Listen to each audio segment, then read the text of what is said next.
Hello and welcome to Pocket Dilemmas, our new podcast where we discuss political and economic questions which are facing the world today. My name is Jonathan Charles.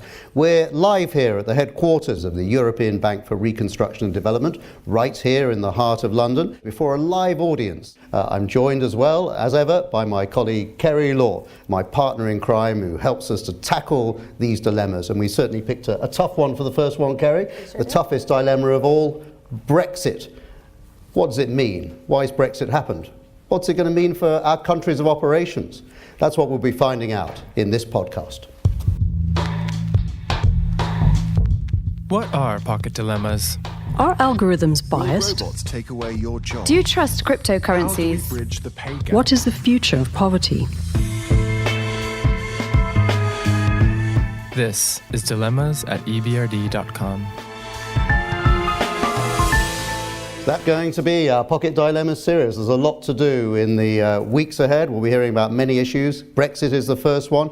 And perhaps very often when we're talking about something complex, it's worth going into the origins of the word Brexit. Where did it come from? Well, the Oxford English Dictionary said it comes from a guy called Peter Wilding. They've given him the honour of being the founder of this word. He apparently used it first of all in 2012. He was campaigning for the UK to remain in the EU, and in 2012 he actually tweeted, "Stumbling towards the Brexit, Britain, a referendum and an ever closer reckoning." So the Oxford English Dictionary said in 2017 he was the guy who came up with it. And he added, unless a clear view is pushed that Britain must lead in Europe at the very least to achieve the completion of the single market, then the portmanteau for Greek Euro exit, Grexit, might be followed by another sad word, Brexit, is what he predicted. 7 years later, 3 years down the line, we're none the wiser, of course, about the UK's relationships with the EU, but some of the risks have become clearer and clearer. Tonight, we'll try to find out what lies beyond Brexit, how businesses and economies can deal with the risks of Brexit across our countries of operations. And Kerrie, you're an American. What's it like for you watching this European debacle? I can't think of any other word. European mess unfold. Mess is probably a great word. So, from a U.S. perspective, growing up, whenever I heard about the EU, it was always in the context of this is the biggest peace project in history, and it's all about security. So those were the first things I thought of when I would, think of the EU. And it was so much more than just about money. So the EU and the UK, they've always been allies of the US. We've really always supported US or EU integration, European integration. We've really stood shoulder to shoulder with the EU and the UK specifically in a lot of the conflicts throughout the years. But I've always had the issue to try to decouple the UK from Europe or the UK from being European, because from an American perspective, the UK is very European. So you have your NHS and your welfare state, which is very different from the US perspective or from the US in general. And I actually read this great book, which kind of helped me understand a little bit more how this kind of came to be and a little bit more about this history. It's called A Short History of the Origins of Brexit by a gentleman by the name of Kevin O'Rourke. And the book kind of went through from the beginning why this relationship is so tenuous between the UK and the EU, or at least the European integration project. So that really helped, but it's really not just about history, it's also about what's happening today in our society.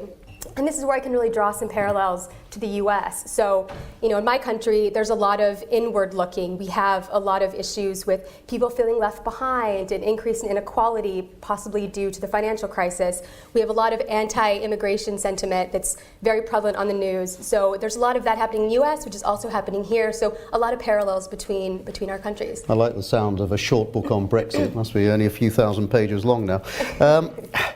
It's interesting, if I think back to when I was in Brussels for the BBC in the early 1990s as the BBC's Europe correspondent, that suggestion you just raised of why Britain felt a bit different from the European mainland, I always thought, and then of course there were in effect Brexiteers. They were fighting against the Maastricht Treaty for the United Kingdom, saying they didn't like it, the hard right on this issue in the Conservative Party. And I often thought, when you listen to them, they were harking back to 1940 when Britain stood alone in the Battle of Britain. That was their, as far as I could see, defining moment And they felt, therefore, Britain could always survive on its own. So there was definitely this feeling of isolationism in a way Absolutely. for the United Kingdom. So similar, I suppose, to an America First policy that might be being pursued at the moment. And this isn't just a social feeling, right? There's actually some economic implications to this. So there was this great study, and I'll just give you an example from the U.S., that the Institute of International Finance put out, and it was on the U.S.-China trade wars. And it said that these trade wars are actually costing, this inward looking from the U.S., it's costing the U.S. the equivalent of about $40 billion a year in lost exports,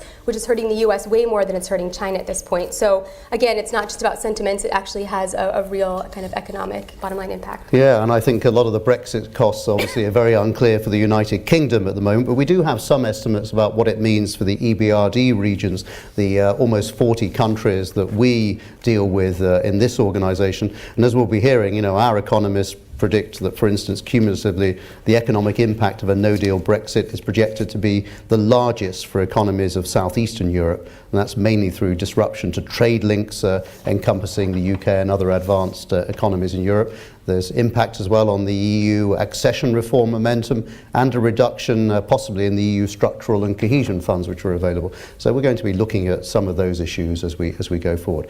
Trade, though, is at the heart of it.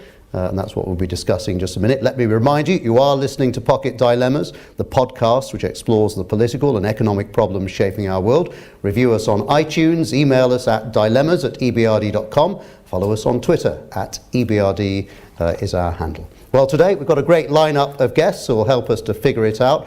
Why Brexit, what it means for the EBRD regions. They're with us in front of this live audience at EBRD headquarters. Sergei Guriev is Chief Economist at the EBRD. Elina Ribakova is Deputy Chief Economist of the International Institute of Finance and a visiting Bruegel Fellow. Michael Kitson is a Senior Lecturer in International Macroeconomics at the Judge Business School at the University of Cambridge. Let's get a quick take from them, the quick headlines as to the take on Brexit. Sergei, what's your top line on this? Well, I think Brexit is a sovereign decision of British voters, probably not driven by expectations of faster economic growth and prosperity, and pretty much every group of economists doing macroeconomic forecasting said that Brexit will have an economic cost, and it's already taken a toll on British GDP. And in that sense, it's a non-economic decision to take back control with an obvious economic cost. And since I only have 5 seconds, I will not go into this. You'll have plenty of time later to do but that. But I can go on and on how economically costly that is. There's plenty of time to go on and on over the next few years as this debate continues. Elina. I think it is a voice of discontent. It's an emotional reaction to the lack of productivity in the UK or slow productivity growth. Of course, nobody goes to the polls thinking, oh my goodness, there is low productivity or regional disparity in productivity, I'm going to vote Brexit. But I think there is indeed emotional reaction to that, as well as also reaction to European institutions. I think European project, we started getting into many different areas, and we lost focus that maybe there are 1 or 2, 3 priorities where we should all converge to, but for the rest we might want to have Europe of clubs. And de facto that has been happening already, but we haven't acknowledged that. And I think this is also UK's population vote against it. Michael. I'll keep it short, it's a shambles. Right, okay. That's a pretty pithy single line, and you'll have a chance to expand on that in an equally pithy way later. Kerrie, let's find out what it means for real entrepreneurs. Absolutely. So we actually have a special guest in the audience today. We have Michal Stanga from Future Processing in Poland, who's going to share with us his Brexit experience. We also have a clip from Genevieva Kristova-Murray from the Ligna Group in Bulgaria, and she's going to tell us how she Brexit-proofed her company. But before we get into this, as I mentioned earlier, we're going to play a little game with you guys. I hope everyone logged on to menti.com, and we're going to go through some myths, myths of headlines between the UK and the EU over the last 30 years. There's been a lot of fake news, but a lot of real news as well. So use the Menti app to vote if it's true or false. And we will start with our first question. Okay, so the newspaper, The Sun, in 2005, claimed that there was health and safety madness taking over Britain. And it said that the EU banned UK butchers from selling UK dog bones in the UK. What do we think? Is this true or is this false? Okay, yeah, so at the moment the voting here, at least in the live audience, 71% of you think it's false, or roughly 70%. About 30% of you think it is true. Well, actually, it is kind of true. After the foot and mouth breakout, which the UK had, the EU imposed proper labelling on food versus food waste. They wanted to contain such epidemics, and they wanted to make it harder for butchers to sell improperly labelled meat. So those bones had to be qualified as not waste, otherwise they couldn't be sold. So there's some truth in that. Well, nobody wants So to it shows how complex these things are, actually. Some of the things you think are myths are true. A lot of the things that are myths are definitely false, though. Absolutely, and these headlines can really kind of skew your perspective. Okay, so the next one. The Daily Telegraph in 2008 said that the EU was trying to outlaw the imperial measurement of acre. So all acre measurements were going to be replaced by the hectare measurement. How true is this? True or false? It's been pretty even. No, yes, it's just like the Brexit vote, 50-50. No chance for a second vote. Actually, so anyway, so you're settling around about 58% false, 42% true. So what do we think about this one? Actually, it's false. Contrary to the acres of press coverage, the EU hasn't banned this unit of measurement. Legislation being brought in to safeguard the use of the mile and the pint simply removes the exemption for the use of acres in the land registry to reflect current UK practice. So, in fact, the UK land registry has worked in hectares since 1995. Well, the hectare measurement has always confused me a bit, so I'm glad we stuck with That's because you're an American. Okay, so the next one. The Sun, again, in 2005, said that the EU was going to ban bagpipes in the UK as their noise levels are too high and seen as noise pollution. We might have some angry Scots in the audience. Who thinks this is true and who thinks it is false? Okay, so it's roughly 80% false, 20% true, according to you in the audience. Well, here's a complex one. So, if in the highly unlikely event a bagpipe player is hired to play continuously for 8 hours, I'm trying to imagine 8 hours of bagpipe playing, and the noise created averaged more than 87 decibels, the employer would be obliged to carry out a risk assessment to see where changes can be made, tinkering with the acoustics in a hall to reduce echoes, for example. So it's a complex one, bit of truth, bit of falsity in that one. You have to love bagpipes, though, don't you, for 8 hours? Poor bagpiper. 8 hours of Poor playing. audience, I was thinking, actually. Okay, this is our last one. So in October of 1998, The Sun reported, and I quote, "We could get out from under the deluge of idiotic Euro directives by withdrawing from the political union. We could then join the renamed North American Free Trade Agreement, or NAFTA." Is this true or is this false? That's 94% true, 4% false. Well, it might have been a myth, of course, in 1998, but it's increasingly looking like fact now, possibly. If the UK ever leaves the EU, that would have some truth in it, although I don't think we'll be joining NAFTA now, of course. So, let's see where we go from this. Let's go into a bit more detail. Let me remind you, you are listening, and we're discussing the Brexit dilemma. You're listening to EBRD's Pocket Dilemmas. Why Brexit and its impact on the EBRD regions? Are there any winners or losers? You can download this episode on iTunes, Spotify or SoundCloud. You can rate and review us. It'll help others to find it. Let's turn to our guest, Sergei Guriev, as the EBRD Chief Economist. What are the EBRD's latest estimates and projections for the economic impact of Brexit on the EBRD region? Thank you, Jonathan. I think it is very hard to predict what's going to be the implication of Brexit for our countries, exactly because we don't know what the Brexit itself is going to be, whether UK will stay in the customs union, where it will be hard Brexit, no-deal Brexit, Norwegian-style Brexit, Swiss-style Brexit, and so on. And that, of course, creates a lot of uncertainty for those forecasts. So what we need to do, we need to look at different channels. These channels include trade. Our countries export to the UK, import parts for their value chains from the UK. And these numbers are not very large, but they're substantial. And we are talking about percentage points of GDP of our country's impact from Brexit. That would be 1% of GDP for some countries, a bit more, a bit less for other countries, Central Europe, Southern Europe, and Turkey. When we talk about other channels like remittances, some of our countries have sent a substantial part of their population to the UK who work here and send their money back home. These amounts look large to normal people, so the estimate for Poland, for example, is £1 billion a year. However, if you think about this as a share of UK economy or even of Polish economy, this is not a large number. It could be a quarter percentage point of GDP for Poland and much less of a proportion for the UK. So this number is not huge. Whatever happens to Polish citizens staying here, living here, working here, the impact on influx of pounds into Polish economy is actually not very large. What is interesting, though, is the impact on the EU budget and EU structural funds and cohesion funds coming into our countries. Some of these countries actually receive a lot of money from Brussels, and for some of these countries, these amounts are running into the range of 2 or 3 percentage points of GDP. And Brexit would have, or will have, substantial impact on this. First and foremost, because the budget itself will be smaller. Despite what Brexiteers would tell you, the contribution of the UK to European budget is not 350 million per week. It's actually less than half of that because of the system of UK rebates and also receivables from the EU, but it is still in the range of 10 billion euros a year, which means UK budget would be something like 6 percentage points smaller. And on top of that, there is also a very important indirect effect of Brexit.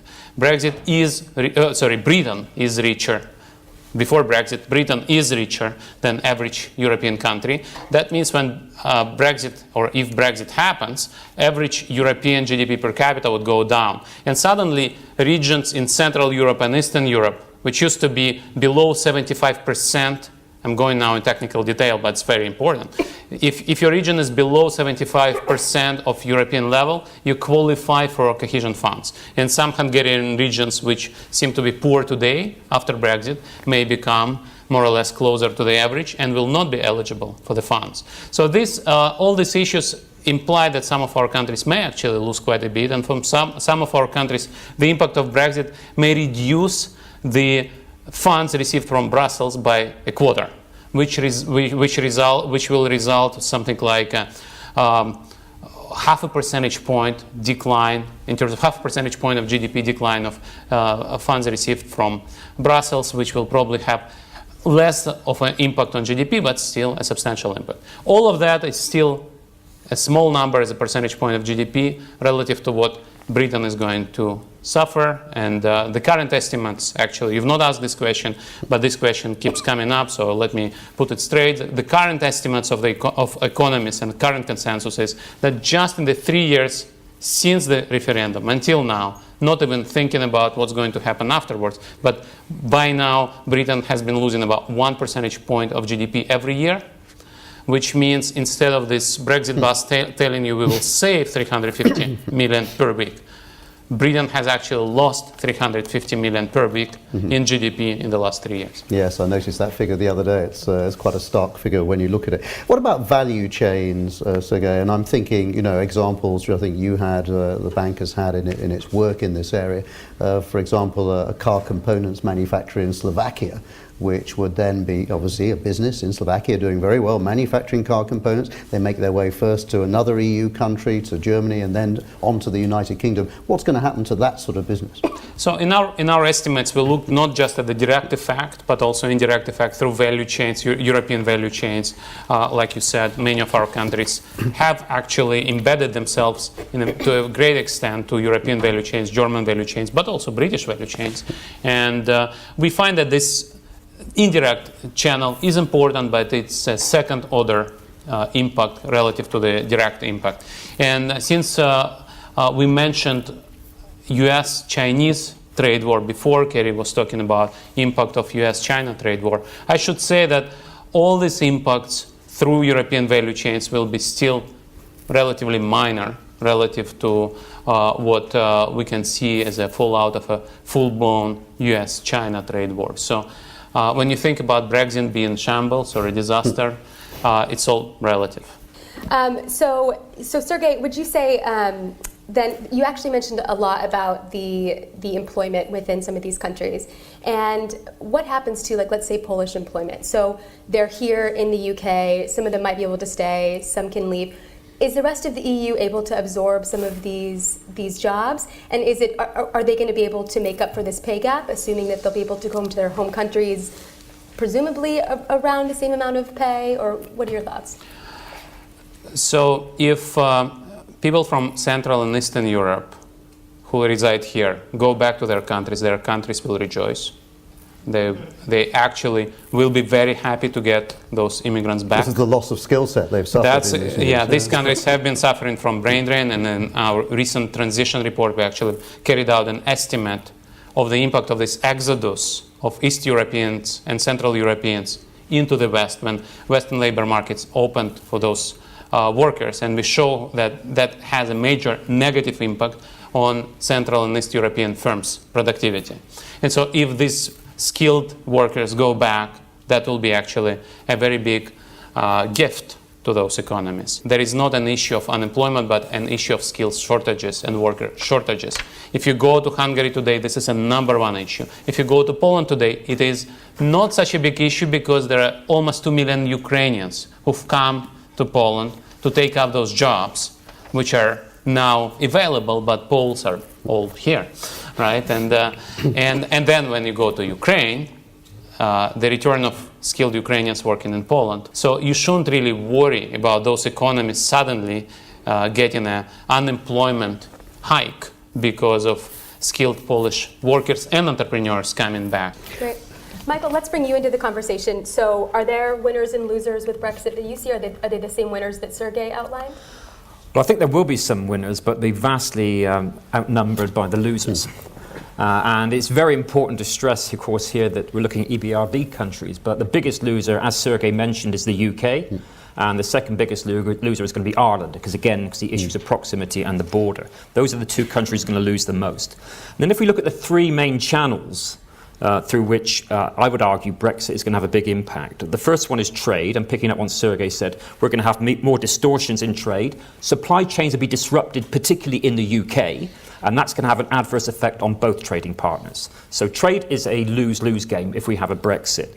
Then we get migration, and migration may benefit countries where they've got returning entrepreneurs, returning skills, but Britain will be losing them. So that will affect the UK labour market, and it will particularly affect the innovation performance of the UK economy. Because really, people from abroad bring in lots of skills, but also help our innovation performance. So that's going to be a negative effect on the UK economy. Then the third mechanism is investment, and particularly foreign direct investment. And there'll be winners and losers there. And again, the loser is going to be the UK, because firms are going to likely to move out of the UK because of the disruptions of trade, access to labour, issues about innovation, and and disruptive supply chains, and they're likely to move particularly into the European market, to the single European market, but also into other countries. So we're going to lose our capacity in terms of supply, particularly in terms of firms moving out. So the big loser is the UK. Other countries will lose, but there may be some who will gain, particularly by gaining skilled labour and particularly by gaining investment coming back into their countries. It's an interesting question you've just raised there about where investment moves to, because we have heard, if I think about EBRD countries, we've heard a lot of car manufacturers in the UK either saying publicly or privately they may move to Slovakia for some of their production, identifying places in Central and Eastern Europe. So they could certainly gain some inward investment from that point of view. I totally agree. The car manufacturers are the big one, but there may be other industries as well who will be thinking about moving because of the disruptions of trade, the extra costs of doing trade. It's not just about tariffs, it's about additional costs, about access to labour and disruptive supply chains in the UK. Now, there are other areas, maybe, of course, the big concern was about the City of London moving, about finance. It may be that finance is such a big beast globally that we don't see the big effects there. So we will actually see the effects in many industries, such as the motor car industry and other industries.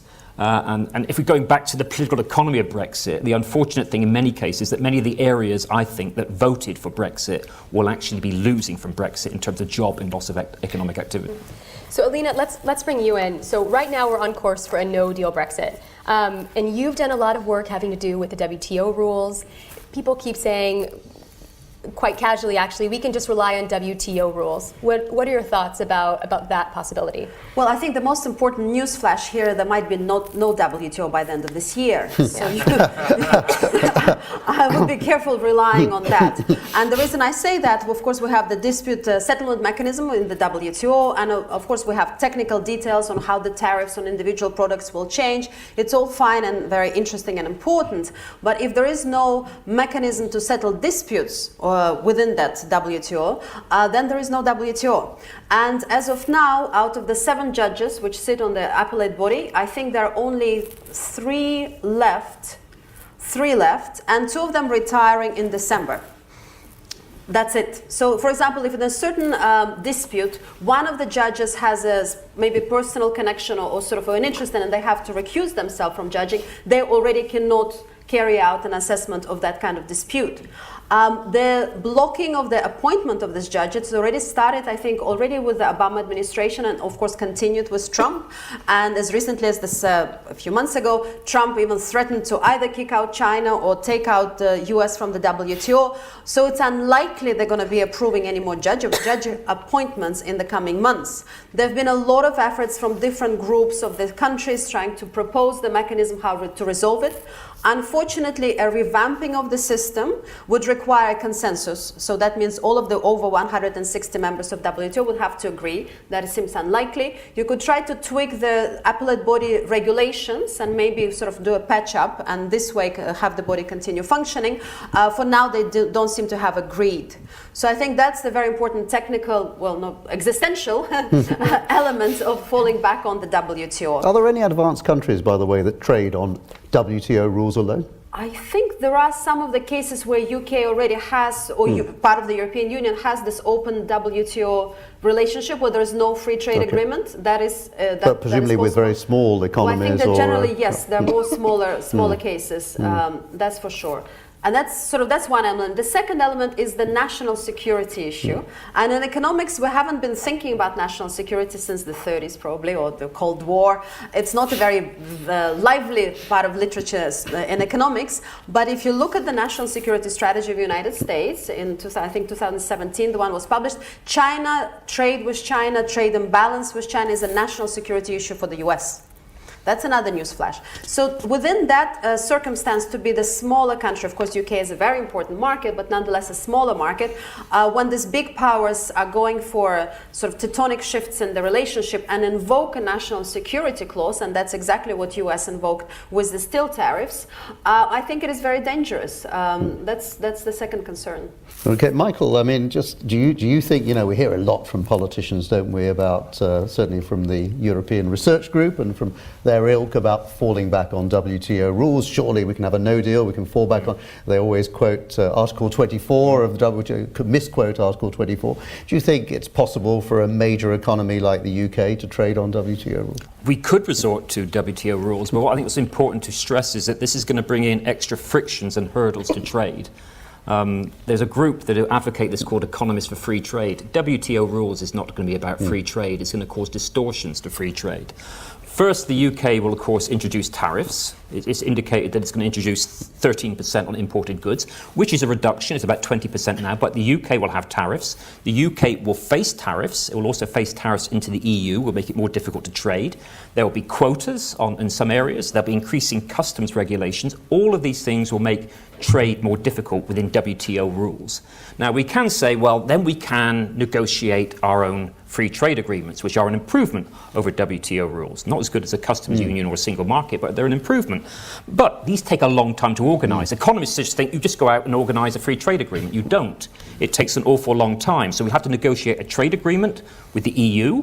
We'll have to negotiate a trade agreement with other countries. We'll lose the benefit of the free trade agreements of the EU, a big bargaining power has already negotiated with other countries.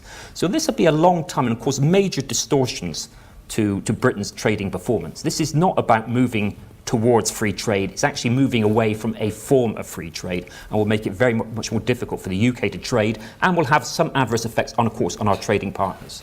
So question for you that you're Irish. correct? No, I'm not Irish, but that's, Would you like to become Irish? that's very interesting. That's very interesting. It's a very, very pertinent observation because my parents are from Ireland. But there you go. But I was born in the West Country. Many people from the United States think the West Country accent is an Irish accent. I take it as a compliment because my parents are from Ireland. And my children have been calling me a plastic paddy for all these years. Until Brexit, and now what do they say? They want your Where's passport. our Irish passport arriving? Yes, So my question about Ireland then, well, it's still well placed with you. Don't the WTO rules then require there to be a hard border then in Ireland? Because then you'd be giving preferential access, between Ireland. So how does that work? So then, I guess, from Elina's point, could another country then bring the UK to court? But then would anything actually happen in court? How will the UK get around this? Or will they not? Will they just sit in purgatory? Well, obviously, if we're sticking to WTO rules, there will be a hard border between the North and the South. But then that's when we get into the whole issue about the backstop. And the backstop is what stopped the withdrawal agreements taking place now. And what's interesting for many people in the audience and who are listening at home is that the whole issue about the Irish border and the backstop was never mentioned at all, or hardly mentioned at all, up until the vote. And now it's become the dominant issue, because the dominant issue is saying we will have a porous border. And then you can't have that in alignment with WTO rules and so on. So there is that contradiction there. And that's still got to be sorted out about how we deal with the backstop and how we deal with that Irish border. Okay, we'll hear some more from the three of you in a few minutes. Let's turn to the entrepreneurs. And we've certainly been talking to our clients at the EBRD. For example, in recent conversations with one of our clients, Amplitudo from Montenegro, they said they had been considering expansion of their IT company to the European Union. They had been looking at the UK, but with Brexit, they decided to opt for Estonia. And there are many, many more stories we could tell like that of missed out investment in recent months. And we're going to hear some more about that now. Yeah, and you wonder if this is more the exception than the rule. But we do have one clip and one person in the audience with us today to give us kind of a European perspective. But first, let's go to the clip. So we have Genevieva Kristova-Murray from the Ligna Group in Bulgaria. She's going to tell us how she was able to Brexit-proof her company. I'm Jenny Kristova-Murray, and I'm the managing director of Ligna Group.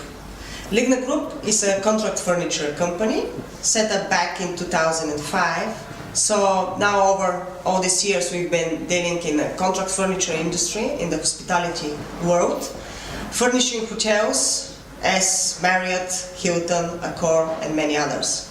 One of our latest projects this year is the Winter and Mercer Hotel, which is next to St. Paul's Cathedral, next to Tower Bridge, and we are very proud that we open it entirely with the Bulgarian furniture. We've been working in UK from 2010. As you know by my name, I said Murray, which means related to UK. So my husband is British and we are Bulgarian-British family. So I remember the day when we woke up with the news. It was quite surprising and shocking day, and since then we are worried what's going to be the deal. We hope that soon to have a deal, because no deal means very big uncertainty.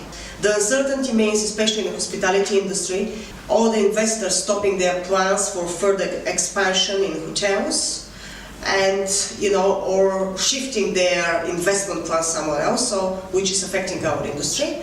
We are prepared because since 2012 we set up UK business, a Ligna contract furnishings company, which is dealing at the UK market. So we are prepared, and we consider this as a competitive advantage for our company. We are prepared, but we really hope for a deal. It's a good example, isn't it, Kerrie, of just how complex it's become for companies and how they have to distort their activity in order to keep trading. Absolutely. Hoping for a deal, but preparing for the worst. I guess that's her strategy, which is a good one. So here with us today, we have Michal Stanga from Future Processing in Poland. He's going to be able to share with us his own experience. So thanks for being here today. Let's just start with you explaining a little bit about your company and what your Brexit story is. Hello. Hi, everyone. Thank you for the invitation.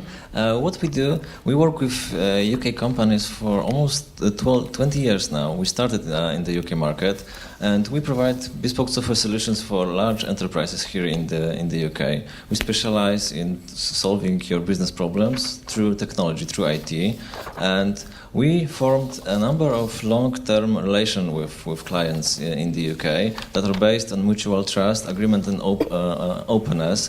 And I believe this is the strength of our business at the moment. Also, our clients from the UK say that we are great people to work with. We are part of their team, and we are part of the solution. So those fundamentals in this situation that's happening at the moment, I feel, can help us to thrive the uncertainty that's happening. And how difficult is it for you to deal with the complexity of such an uncertain situation? Well, it's hard. We are an engineering company, so we would say that it's impossible to prepare to something that you don't know a lot about. So what we actually do, we focus on our clients. We make sure that we are constantly in touch with them. We know what the plans are, and we know how we can respond to those plans. We also feel that the work we do is required by those businesses, and they just cannot stop investing into the software that helps them run their businesses, because they will lose their competitive advantage. So what we see, for example, less orders from the UK coming from new businesses. It's a problem for us. However, I also feel that it may be a problem for those businesses, because other countries, other companies are investing. So we, for example, have more incoming projects from Germany, from France, from Scandinavia, and they will catch up. They will have this technology that UK businesses will not have, because they are now uncertain of how they can deal with us. What's the best case scenario for how this turns out for you, and what's the worst case scenario? Well, the best case for us, I would think, would be that this all stops and we remain as it is, because it's a known ground for everyone. So we can all get back to doing business like we used to do. With regards to a worst case scenario, we are quite concerned what will happen if the currency exchange will dramatically go down, because this will weaken the buying power of UK companies. And although we are protected by our contracts, it's a joint problem. We will not leave our partners in the UK here with a problem because the contract says we can. We will need to find out a way to figure this out. However, I feel because we are in those long-term relationships with those companies, we will find a way. That business somehow always finds a way, regardless of what's happened and what impacts comes from the politics. Okay, thank you for giving us that first-hand view as an entrepreneur. I think time's running away from us a bit. Let's hear from you, the audience. If you've got some questions, put up your hand and we'll put them to the panel. Say who you are, give us your name and tell us your question. And first of all, yes, the gentleman in the second row. Hi, Josh Vanderplug. My question is, I guess just generally, on one hand, we heard that EBRD countries of operations may benefit from additional international investment and potentially the return of some highly skilled expatriates. On the other hand, this could be outweighed by the disruption in supply chains across the continent, but that is not limited only to EBRD countries of operations. So my question is, if we do limit this cost-benefit analysis only to countries of operations, does the balance change at all? In other words, could countries of operations actually end up ahead? Sergei.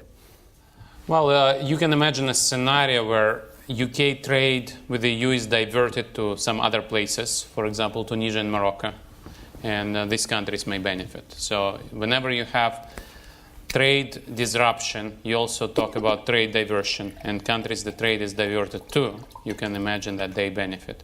But overall, I fully agree with Michael that a trade disruption is a lose-lose situation. And the biggest loser is the United Kingdom, but pretty much all our countries now trading with the UK, engaged in other economic cooperation with the UK, will lose.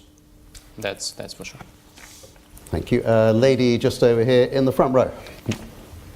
Hello, I'm Kamola Mahmoudova. I'm senior banker in financial institutions team. So one question like this. So maybe all these nationalistic agendas are hijacking climate issues. What do you think? They're certainly probably stopping focus on climate issues, certainly in the United Kingdom, because there's no time to focus on anything else, Michael.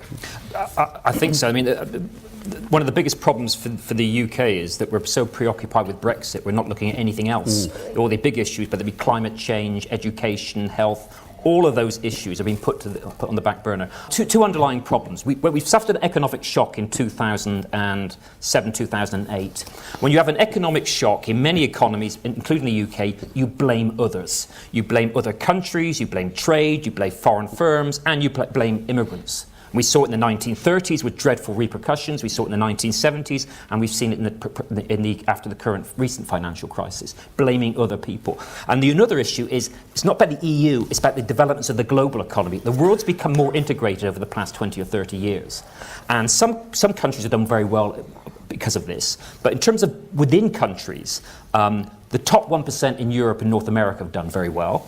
The middle classes in Asia have done pretty well. The ones that have been squeezed are the ones, sort of the working classes and the lower middle classes in Europe and North America. And I would contend that many of those people have legitimate concerns, and many of those people also voted for Brexit, and in the USA, many of those people voted for Trump. So I think it's much more due to underlying social and economic concerns, and it's not just about concerns about the EU, it's concerns about the way the global economy has been evolving, and many people in many countries haven't benefited from so-called globalization. Elina, that's a good point. So economic populism is behind Brexit. It's also behind many other movements we're seeing, populist movements around Europe, around the world. I think it's important also to carry on from the earlier point on one thing is discontent with globalization, another one is discontent with institutions around globalization. They've evolved in a certain way in the last 20, 30 years, and I think it would be wrong to hang on to them in the current state. So, for example, WTO and China, which still has the preferred country status within WTO, or other, including the climate negotiations, it is important to acknowledge that there are some of these institutions are broken and offer new solutions. Maybe it is regional clubs, we're going back to that, at least, rather than just trying to go for preserving the current institutions. It's important to acknowledge that populism is not entirely unfounded, and not everybody benefited in the same way from the globalization, and the shape of the institutions need to help welcome these people into the fold. Question from, I think, gentleman in the third row, yes. Hello, I'm Kasper Stromholz. I work at the Latvian embassy with Brexit issues. My question is regarding UK independent trade policy, which is certainly one of the main aims in these negotiations as well. And certainly this backstop issue comes in also in this aspect. And how would you assess the prospects for UK-US trade deal in the current context when EU is trying to advance trade negotiations with the United States? Also seeing that there might be interest for the US to, in a way, align UK with its trade policy and approach, in a way, also to counterbalance China. So do you see, in a way, emerging this That's kind a of very interesting situation? question, and I've certainly seen US trade negotiations close up for almost 30 years. They're the toughest trade negotiators I think I've ever met, going right back to the GATT talks of the late 80s, early 90s. Elina, what do you think? Well, I'll start with an anecdote. When the whole Brexit story started, I got a call from a headhunter asking, can I help with the trade negotiations? And I said, well, first of all, I'm a Latvian, so you don't want me here, right? And second one, I'm a macroeconomist. I didn't specialize in trade. But it tells you a lot of UK institutions, they've found the old experts. They oftentimes happen also to be old because the trade negotiations happened 20, 30 years ago. And they're trying to help them train 200s, 300s younger people to go through these trade negotiations, which are a very lengthy and detail-oriented process. Well, at the table you get a big agreements, and then you go over little comma by comma over industry-specific negotiations, which takes years. So, long story short, how important is UK in the power game of the US versus China? My personal opinion would be not too important. I think it's much more important for the US to put European Union on the edge and force them to choose China versus versus the US, and I think that's where the big sort of who blinks first game is happening. I think UK could be a side story where maybe it's beneficial for the US. For example, UK is very important for the security aspect of Europe. There are a lot of security initiatives that Europeans wouldn't be able to carry out without the support infrastructure of the UK. So maybe with that angle, you could happen something, also move forward on trade. But I don't think it is a priority for the US in any shape or form. Michael, we're going to get the best part of a US trade deal? No, I don't think so. I think I agree with Elina on all her points there, that we've benefited being part of the EU, being part of a big bloc in terms of trade agreements. We're going to be much smaller. So we're a much smaller player, and that will affect our bargaining power. And secondly, bargaining with the US actually is becoming increasingly inward-looking at the moment, and that's creating even more challenges. So we are bargaining with a protectionist country. So I don't think that the UK-US relationship, the so-called special relationship, is not really that special, and I don't think it's going to get us out of this mess that we're in at the moment. Can I just pull up on this? I think when you talk about independent UK policy, you should remember that a deal with the US or a deal with Japan or with whoever outside of the EU will depend on the deal with EU. Mm-hmm. And this deal is not finalized. Even if the withdrawal agreement proposed by Prime Minister May were to be accepted, that is still not a final deal. And before you have a final deal, the deal with the US will also not be final, because US trade partners, Japanese or Chinese trade partners, would ask a question, okay, we are trading with Europe, we are investing in the UK, we need to understand, do you have access to the market? What is the relationship with the imports from the EU, and so on and so forth. So it will take much longer. And I'll just finish on my anecdote, which is even more bizarre. So I already was working at the EBRD, and I got a phone call from, I guess, the same headhunter who says, we need a chief economist for the newly formed trade department. And I said, I don't have a UK passport. They said, well, technically, we're still in the EU. So if you have a European passport, that would do. You will negotiate the exit, being a European citizen, which kind of tells you a bit about skills of these people. But then they also asked me, do you have a European passport? And I said, no, I don't. And the conversation ended. But they didn't really do homework, neither the Trade Department at that point, nor the headhunters. I think I should add my story, that I also received a phone call from the Department for International Trade asking whether I would go and run their communications operation.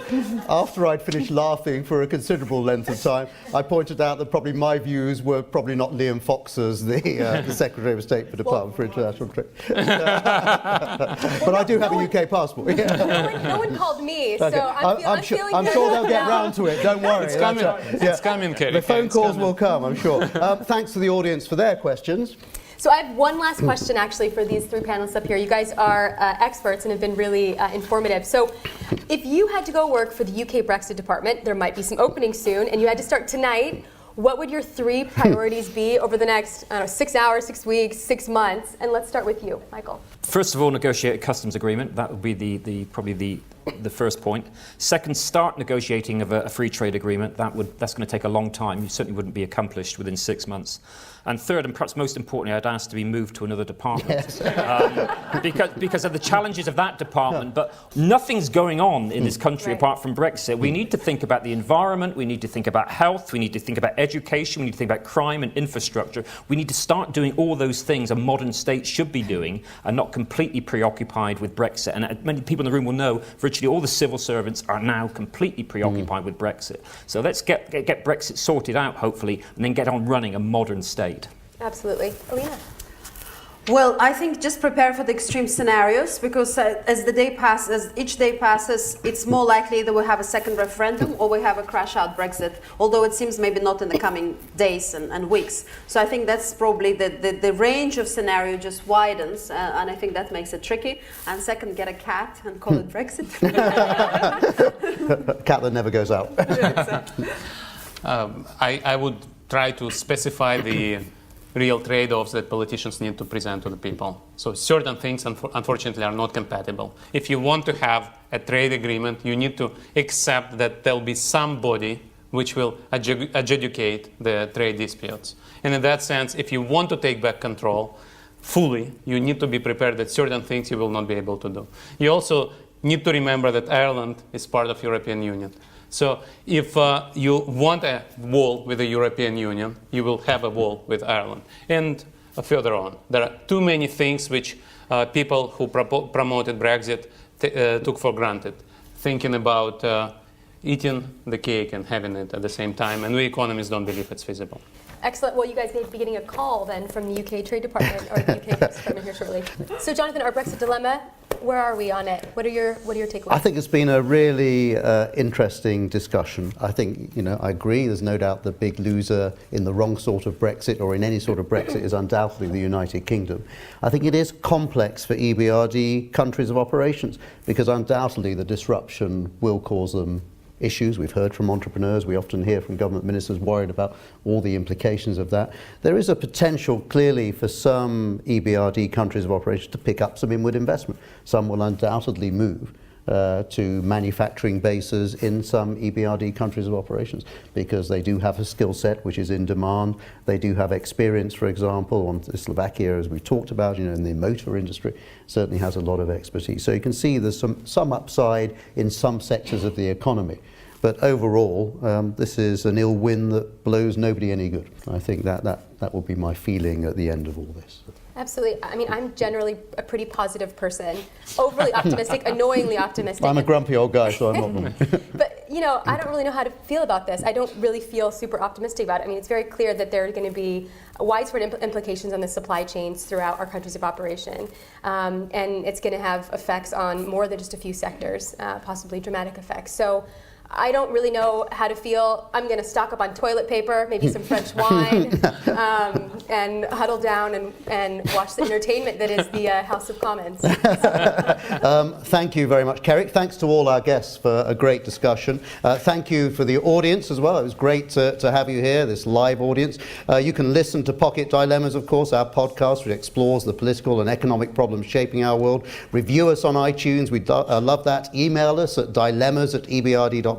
And we'd love it if you follow us on Twitter @EBRD is our handle. But from everybody here, thank you very much indeed. This podcast was brought to you by the EBRD. We'll be back soon with a new episode. In the meantime, send us your feedback, suggestions and ideas on dilemmas@ebrd.com. And remember, reviewing and rating us helps others to find us. Until next time.